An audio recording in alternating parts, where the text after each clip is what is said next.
En 72 heures, une décision apparemment mineure a failli faire basculer un sommet africain et révéler une mécanique de pouvoir rarement visible.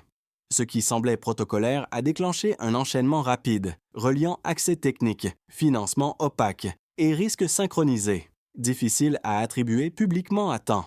Lorsque Ibrahim Traoré comprend que la menace réelle n'est pas frontale, mais logée dans le contrôle du rythme, des lieux et des procédures, la lecture change derrière le silence officiel. Une séquence précise s'ouvre avec des conséquences qui dépassent l'événement et interrogent la manière dont la souveraineté se joue désormais. Vous êtes sur le point d'entendre une lecture qui compte réellement, non parce qu'elle ajoute du spectaculaire, mais parce qu'elle met à plat ce que beaucoup préfèrent contourner. Vous allez comprendre comment une séquence présentée comme un simple épisode diplomatique révèle en réalité un mode opératoire, des leviers précis et des angles morts qui façonnent aujourd'hui le pouvoir en Afrique de l'Ouest. Ce contenu n'est pas conçu pour être consommé distraitement. Si vous quittez l'analyse trop vite, le risque est clair. Vous ne verrez qu'un récit héroïque ou complotiste, alors que l'essentiel se joue ailleurs.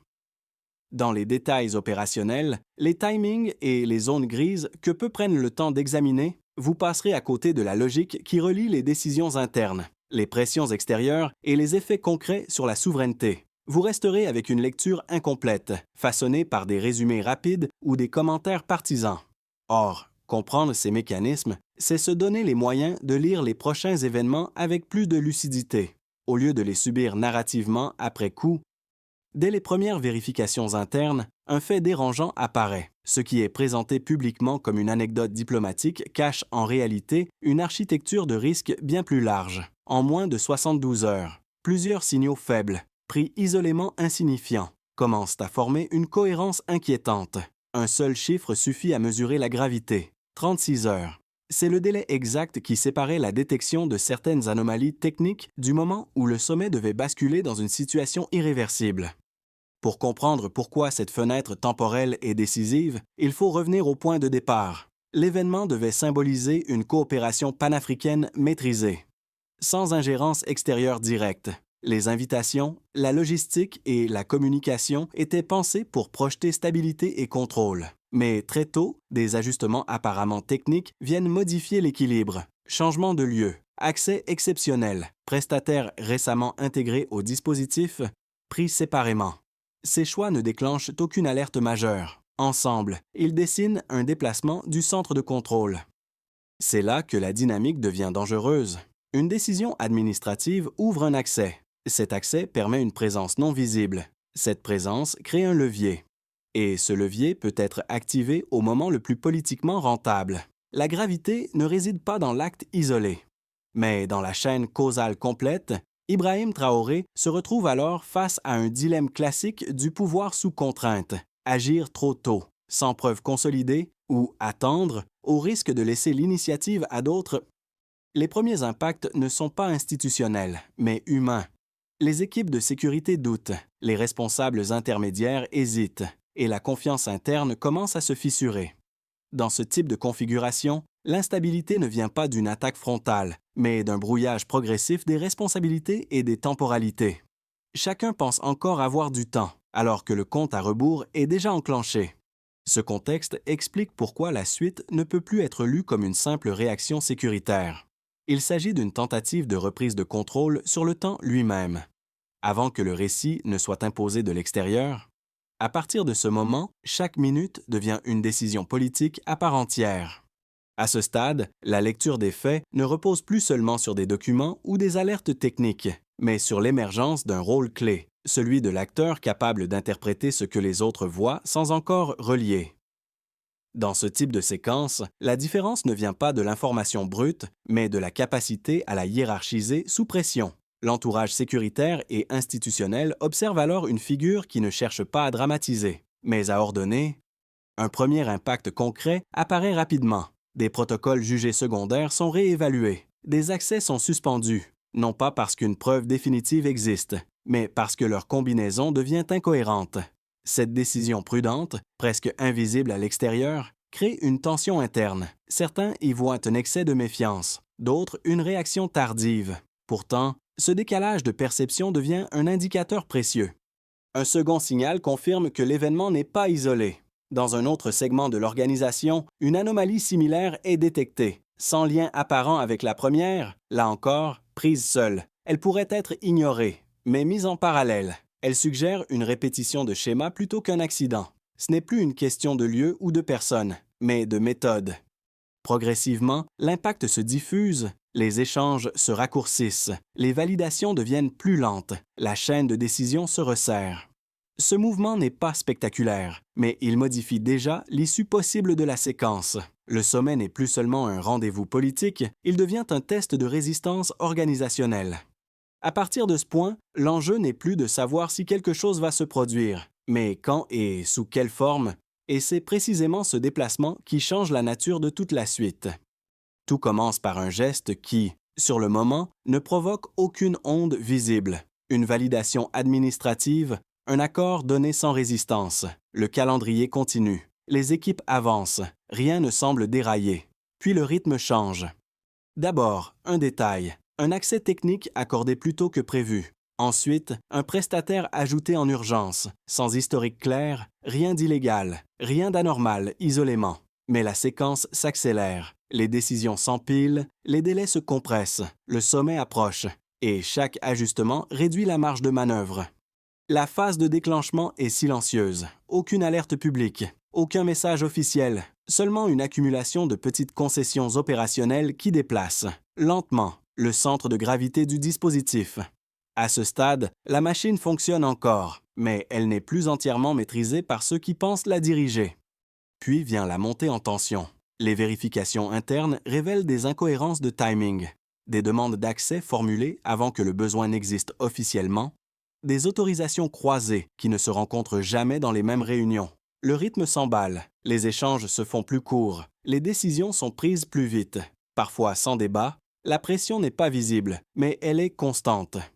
Les réactions s'enchaînent. Une équipe ajuste un protocole, une autre sécurise un périmètre, une troisième demande confirmation. Chaque action est rationnelle. Ensemble, elles produisent un effet paradoxal. Plus le système s'active, plus il devient vulnérable à une manipulation fine du temps. Le sommet n'est plus seulement préparé, il est aspiré vers une échéance qui impose ses propres règles. La phase de climax arrive sans annonce. Les heures comptent désormais plus que les jours. Une information tardive perd sa valeur. Une décision différée devient un risque. Les acteurs comprennent que l'enjeu n'est plus d'éviter un incident isolé, mais de prévenir une bascule narrative ou un événement, même maîtrisé, pourrait être interprété contre eux. À ce moment précis, Ibrahim Traoré se retrouve face à une contrainte absolue, agir dans un espace où chaque mouvement est observé, anticipé et potentiellement retourné. Puis viennent les répliques. Rien n'explose, rien ne s'effondre publiquement, mais les traces demeurent. Des procédures sont gelées, des responsabilités redéfinies, des relations internes durablement modifiées. Ce qui devait être un sommet devient un précédent, une démonstration que la menace moderne ne passe pas toujours par la force, mais par la gestion invisible des enchaînements. Après coup, la chronologie paraît évidente. Sur le moment, elle était presque indétectable. Et c'est précisément ce décalage qui fait de cette séquence autre chose qu'un simple épisode. Elle marque l'entrée dans une ère où le temps, plus que le territoire, devient le champ de bataille principal. À ce stade, il devient nécessaire de quitter le registre narratif pour entrer dans celui des éléments mesurables, non pour impressionner par des chiffres, mais pour comprendre ce que la séquence révèle objectivement lorsqu'on la replace dans un cadre quantifiable. C'est ici que la perception bascule. Ce qui paraissait exceptionnel commence à ressembler à un schéma reproductible. Le premier indicateur concerne l'ampleur organisationnelle. Le sommet mobilisait des délégations issues de plus de 7 États africains, appuyées par des équipes ministérielles élargies et une couverture médiatique internationale répartie sur plusieurs fuseaux horaires. Cela signifie des dizaines de chaînes décisionnelles parallèles, chacune dépendante d'autorisation, d'accès et de calendriers synchronisés. En termes simples, plus la structure est large, plus une intervention discrète sur un point précis peut produire des effets en cascade. Le deuxième indicateur touche à la vitesse, entre la validation finale du lieu et l'échéance prévue pour l'ouverture officielle. Moins de 48 heures restaient disponibles pour ajuster l'ensemble du dispositif. Dans ce laps de temps réduit, toute anomalie détectée perd mécaniquement de la valeur si elle n'est pas immédiatement qualifiée, vérifiée et intégrée dans une décision. Ce différentiel temporel crée un avantage structurel pour celui qui agit en amont plutôt que pour celui qui réagit. Un troisième indicateur concerne l'impact humain direct. Les équipes de sécurité, composées de profils expérimentés, ont dû opérer dans un environnement où les signaux contradictoires se multipliaient. Lorsque plusieurs ajustements techniques surviennent en moins de 2 jours, la charge cognitive augmente, la vigilance se fragmente et les priorités se brouillent. Ce phénomène est bien documenté. Au-delà d'un certain seuil, l'accumulation de micro-alertes réduit la capacité à identifier la menace principale. À cela s'ajoute un facteur rarement mesuré mais décisif, la confiance interne. Lorsque des décisions clés reposent sur des intermédiaires, chaque doute non résolu fragilise l'ensemble, même sans incident visible. Une perte partielle de confiance entraîne un ralentissement des validations et une multiplication des contrôles redondants. Ce coût invisible n'apparaît dans aucun communiqué, mais il pèse lourdement sur l'efficacité globale. Enfin, l'indicateur politique. Dans un contexte régional tendu, un événement de cette nature aurait eu des répercussions immédiates sur les relations interétatiques. Une seule défaillance majeure aurait suffi à déclencher des interprétations concurrentes, parfois irréversibles. C'est ce risque systémique que Ibrahim Traoré devait intégrer, non pas comme une hypothèse abstraite, mais comme une variable concrète à gérer sous contrainte. Pris ensemble, ces éléments montrent que la séquence ne relève pas d'un coup de théâtre isolé. Elle s'inscrit dans une logique où la combinaison de volume, de vitesse et de fragilité humaine crée une zone de vulnérabilité mesurable. Et c'est précisément cette zone qui détermine désormais l'issue des confrontations contemporaines, bien avant toute action visible. À ce point de l'analyse, il serait intellectuellement malhonnête d'ignorer les arguments de ceux qui contestent la lecture proposée. Leur position existe. Elle est cohérente et elle mérite d'être exposée sans caricature. Selon eux, l'épisode décrit relève d'une dramatisation a posteriori, nourrie par une accumulation d'indices interprétés à la lumière d'un résultat connu. Autrement dit, on verrait une stratégie là où il n'y aurait qu'une suite de dysfonctionnements ordinaires. Le premier argument avancé est organisationnel. Les grands sommets internationaux, surtout dans des contextes logistiques contraints, connaissent fréquemment des ajustements de dernière minute, changements de lieu, prestataires recrutés en urgence, accès techniques étendus. Tout cela ferait partie d'un bruit normal, amplifié par la pression du calendrier. Dans cette lecture, la multiplication des signaux faibles ne prouverait pas une intention coordonnée, mais seulement les limites structurelles d'une administration sous tension. Le second argument est politique. Certains observateurs estiment que relier ces anomalies à une tentative de déstabilisation revient à surinterpréter des faits banals pour renforcer un récit de souveraineté assiégée. Cette approche, disent-ils, risquerait d'alimenter une méfiance excessive, de rigidifier les processus et, paradoxalement, d'affaiblir la capacité de coopération régionale à long terme. Ces objections méritent d'être prises au sérieux. Pourtant, elles laissent de côté un élément central, la cohérence temporelle.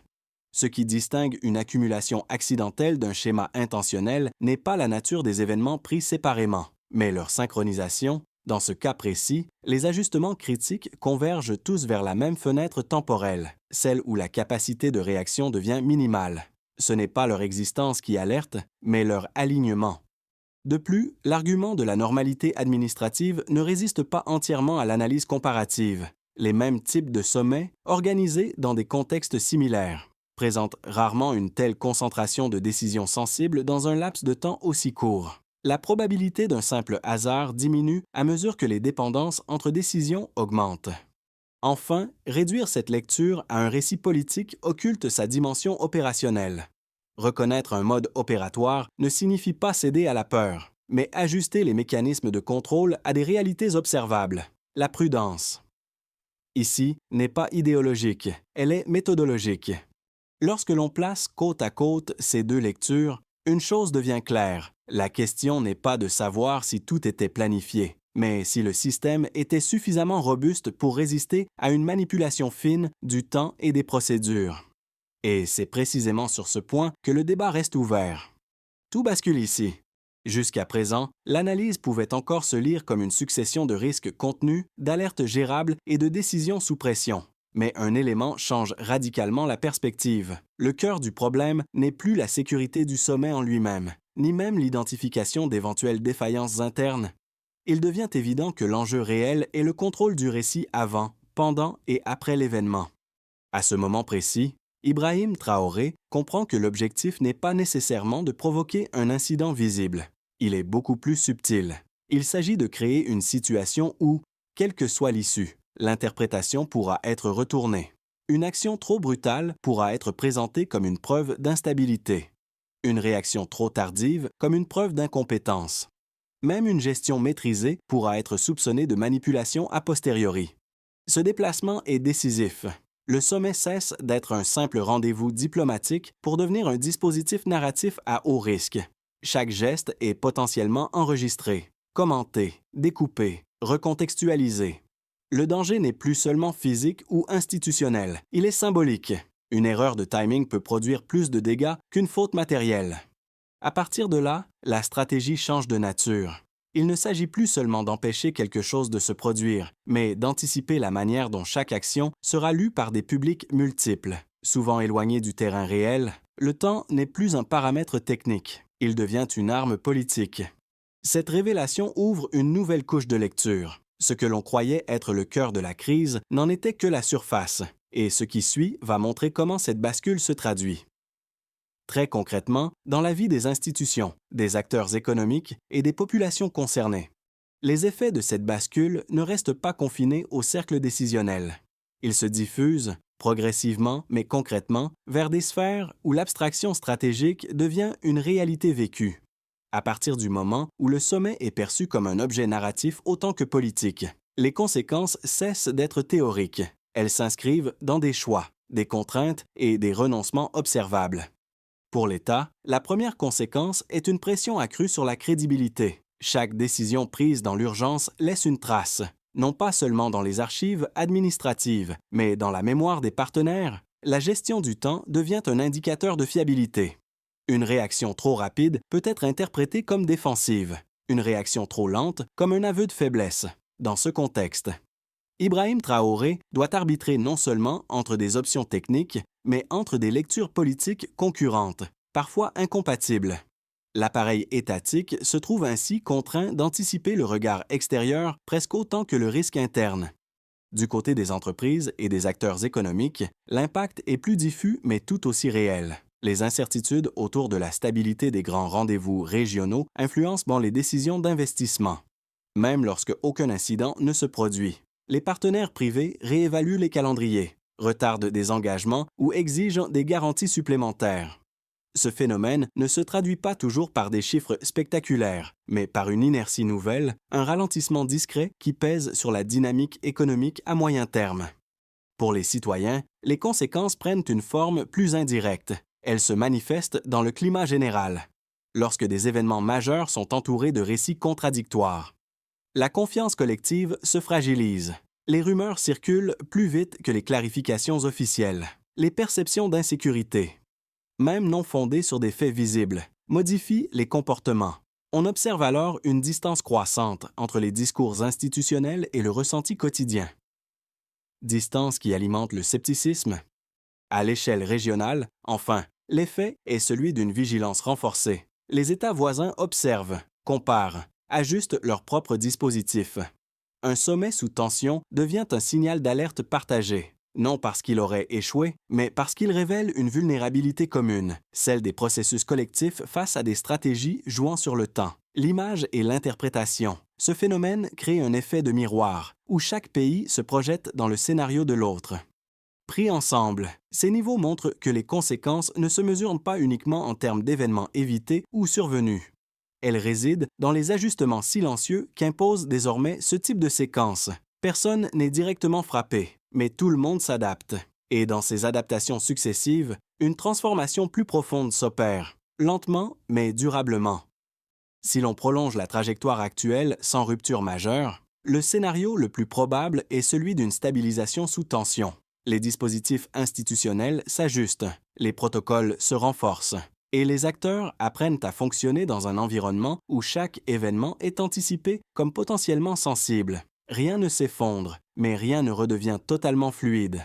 Les sommets continuent d'avoir lieu, les coopérations se poursuivent, cependant elles avancent avec une prudence accrue. Dans ce cadre, Ibrahim Traoré et son entourage naviguent entre continuité politique et gestion permanente du risque narratif, cherchant à préserver l'initiative sans provoquer de rupture visible. Un scénario plus favorable reste néanmoins envisageable. Il repose sur une transformation proactive de l'expérience en avantage stratégique. Les enseignements tirés de cette séquence peuvent nous servir à renforcer la transparence interne, clarifier les chaînes de responsabilité et réduire les zones grises exploitées par des acteurs opportunistes. À moyen terme, cela pourrait améliorer la crédibilité régionale, en montrant qu'un État est capable d'apprendre vite et de corriger ses vulnérabilités sans basculer dans la fermeture.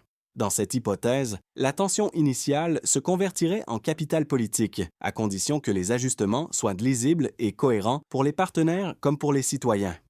Le scénario le plus défavorable, en revanche, ne tient pas à un incident isolé, mais à une accumulation d'erreurs d'interprétation, si chaque alerte future est surévaluée.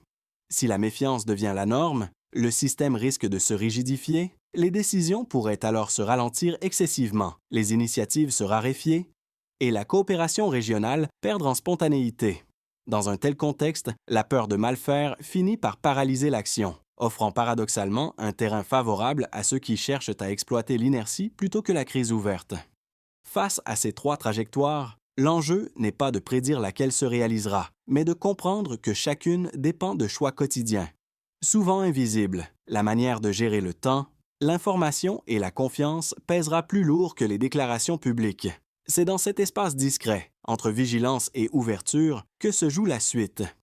Après avoir parcouru les enjeux, les mécanismes et les trajectoires possibles, une question s'impose naturellement. Qu'est-ce que tout cela change pour la personne qui écoute cette analyse jusqu'ici? Pas pour les dirigeants, ni pour les institutions, mais pour vous, en tant qu'observateur directement exposé aux effets indirects de ces dynamiques. Pour celles et ceux qui suivent attentivement les évolutions politiques et géopolitiques, cette séquence offre un avantage clair, une grille de lecture plus fine. Comprendre comment le temps, le récit et la confiance peuvent être instrumentalisés permet d'anticiper certains retournements, de relativiser des annonces spectaculaires et d'identifier plus tôt les signaux réellement importants. Mais cet avantage s'accompagne d'une exigence, rester lucide face à l'accélération des événements et éviter les lectures trop rapides ou émotionnelles. Pour un second groupe, plus éloigné de ces cercles d'analyse mais néanmoins concerné, l'impact est plus diffus. Les décisions prises dans ce type de contexte influencent l'économie, l'emploi, la stabilité régionale et, à terme, les conditions de vie quotidiennes. Même sans suivre chaque détail, ignorer complètement ces dynamiques expose au risque d'être pris au dépourvu par des changements soudains, perçus alors comme incompréhensibles ou arbitraires. Enfin, pour ceux qui estiment que ces questions ne les touchent pas, l'enjeu est différent. L'indifférence peut sembler confortable, mais elle laisse le champ libre à des récits simplifiés, parfois trompeurs, qui finissent par façonner l'opinion collective. Comprendre les mécanismes de base, même sans expertise approfondie, constitue une forme de protection intellectuelle face à la désinformation et aux interprétations excessives. Quel que soit votre positionnement, une chose demeure. Cette histoire montre que les grandes décisions se répercutent bien au-delà de leur cadre initial.